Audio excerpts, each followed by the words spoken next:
I know I've been out for a while. I've had some stuff going on and I've just been very busy lately being a whole working mom. So I think we're gonna get right into it. One thing I wanted to discuss is a daycare in Memphis. As a disclaimer, I have absolutely nothing to do, no affiliation with this daycare. It's for my own personal commentary. I did work at a daycare 2022. It was at my kids' daycare. I think I was only there for 2 months because it was such a shithole to work at. This daycare in Memphis seems like it's the same shithole levels. Without further ado, let's get into it. My kids were here in 2012. My son was being bullied by the bus driver. My babies, who were 1 and 2, were not being fed or allowed any fun or educational learning activities. Final straw was when my son told me the teacher directed a young lady to spit on him when he told the teacher he did nothing wrong to her. Wow. I actually do believe that because I worked at kids daycare and I was in the classroom with the 2-year-olds, or sometimes the kids that were 12 months, 12 to 23 months. Anyway, there was one of the teachers who happened to be the sister of the owner. She actually threatened a little boy with a rug burn, all because he didn't cooperate during circle time. That was bad. That was really bad and abusive. The daycare that I had worked at was family owned. I don't know if I'm really gonna go into it in this particular video because I'm trying to videos on the shorter end of things. That was the most degrading thing to me. Even if he did something wrong, that was not the correct form of discipline. Yeah, no shit. I addressed the issue with director and she handled the situation very nonchalant. Wow. Another interruption, you guys. In my own personal experience, the daycare situation with my kids was really great when they were from birth to preschool, okay?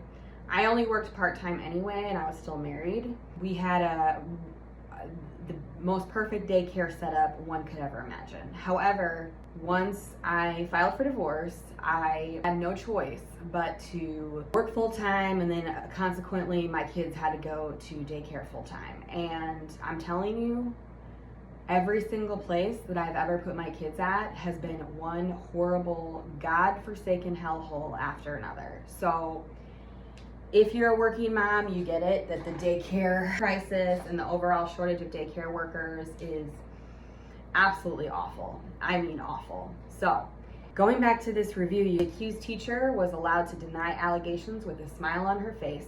I was told that the child in question was gone and that they would address it with her parents. The child in question was gone. Okay. After 2 days, I continued to press if anyone had asked the other child what happened, and the director said no. I felt that like nothing had been done. So I called DHS while in the process of finding another daycare. After the surprise visit, the director called me and kicked my children off out the center because she felt she couldn't trust me. How ironic. That is disgusting. Aren't these DHS calls supposed to be anonymous? I mean, granted, it's possible that the director probably put 2 and 2 together and realized who the caller was, but that's just so disgusting. I mean, as revolted as this is, I'm really not surprised. Although I had to miss days off work, I was fine as long as I knew my kids were protected with me. Anyway, I recommend Happy Times to anyone. Although it's been years since my situation, my child is still haunted by this, and I am still pursuing justice. Yeah. No, I mean, I worked at this daycare like 3 years ago, and I'm still haunted by this. By working there and basically seeing how the sausage is made. Another thing that comes to mind is that this particular daycare owner is such a greedy little pig. What she will do is anytime someone posts a negative 1-star review that is highly accurate, that worthless owner will pretty much recruit another worker who doesn't have kids, doesn't bring their kids to that daycare to, falsify these reviews, which I know is very popular. But the unfortunate part is that whenever these reviews get reported to Google, Google does absolutely nothing. All right, my 7-year-old daughter went to this center. It was absolutely horrible. Very ghetto, first of all. I work very late, and when I get off, I'm unable to help with my daughter's homework. So I left it up to Rainbow Kids. Homework was never getting done, so I called up there to talk about it. I was told that they are not obligated to help with homework, and it's an option. Wow. See, that is just bad, because especially if you're a working parent, hello, this reviewer works very long hours. So when on God's green earth is that homework going to get done? And I'm sure they're paying a pretty penny to foot these childcare bills. What a fucking joke, seriously. I'm thinking a good childcare center would want to help. End of story is she said my kids cannot come back to the center. And I had to miss several days out of work because this childcare center did not want to help my child with her homework. They should be closed or hire new professional people who actually care about kids. Yes, these other reviews are a lie. I think this is a 3-star daycare review, and sadly, owner at the place that I worked at, she's even a bigger liar. Or she just recruits more employees to, AKA her minions, to make sure there's no pennies falling out of that little whore's pockets. I'm gonna make this review while I sit in the parking lot. I was here a few months ago, but decided to leave because I felt that I was too crowded for my infant, but I decided to come back to see if they had room now that my daughter will be 1 soon. The woman at the desk did not greet me. She seemed like she got irritated because I asked how many kids do y'all have in the infant and toddler's room. I asked her if I can get another tour. She rolled her eyes and asked me why I didn't need another tour.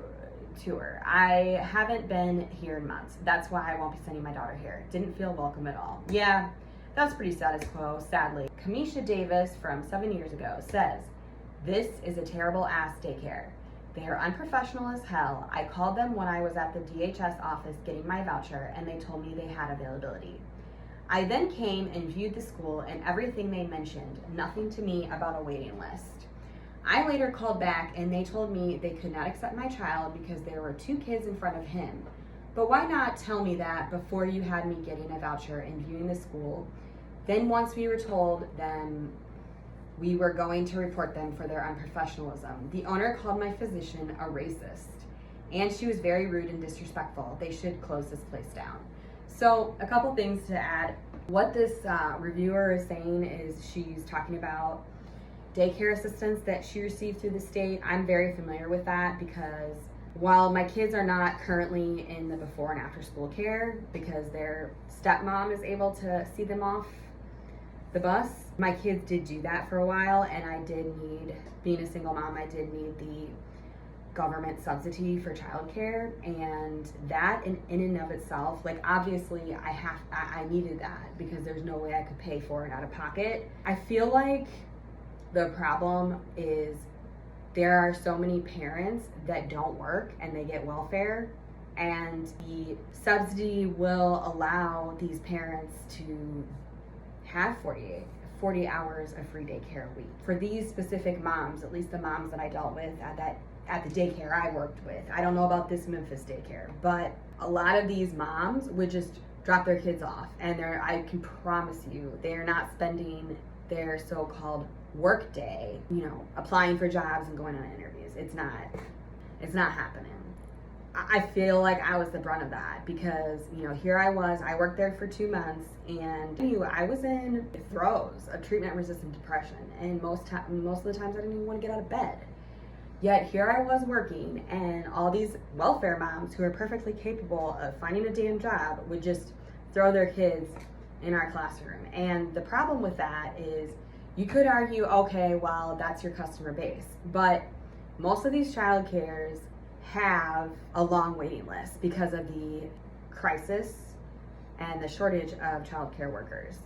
I feel like the daycare in and of itself and the teachers and the staff would have been way better off had these daycares actually accepted working moms that actually have a damn job, because a lot of these kids that took the child care assistance come from very troubled homes.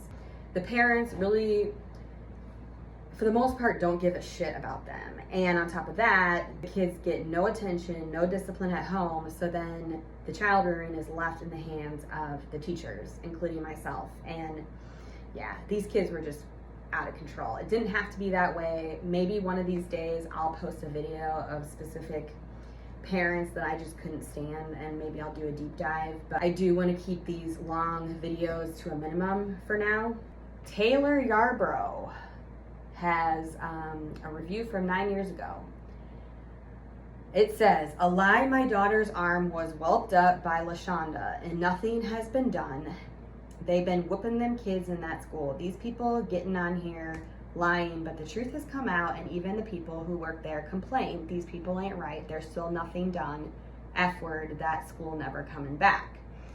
Okay, I don't know what that all means. However, Taylor, I sadly have news for you. LaShonda sounds like your status quo teacher at the child care that I worked at. I have no clue. As sad as this is, it is definitely the case. Our next review is from Lila. "Highly would not recommend," in all caps, "poor communication when it comes to trying to reach them concerning your child. Staff is rude and unprofessional. If it's not one thing, it's another with them." Pretty much. As far as the communication goes, and this is another thing that bothers me a lot, is that the daycare owner, she owned 4 different daycares. Of course, it was her one sister and her 3 kids, her 3 adult children, that pretty much were co-owners, had a piece of the pie, whereas like the regular hourly workers were pretty much replaceable. I was trained to tell the parents no matter what that they had a good day. What? Why? Why would we do that? So I can see why the miscommunication was non-existent at this particular childcare. KK family, 4 years ago. "Good thing I do my research before letting my children attend daycares. But thanks to the reviews, my kids will not be attending here." This owner for the Memphis daycare that I'm reading off of sounds terrible. However, she's not as greedy of a little pig as the one in my neck of the woods. Antonio Ray from 4 years ago says, "Very rude staff, would not recommend." All right, if you're interested in hearing more about my own personal daycare experience with my children and some of the not so great deadbeat moms, please comment down below. Like and subscribe. Bye.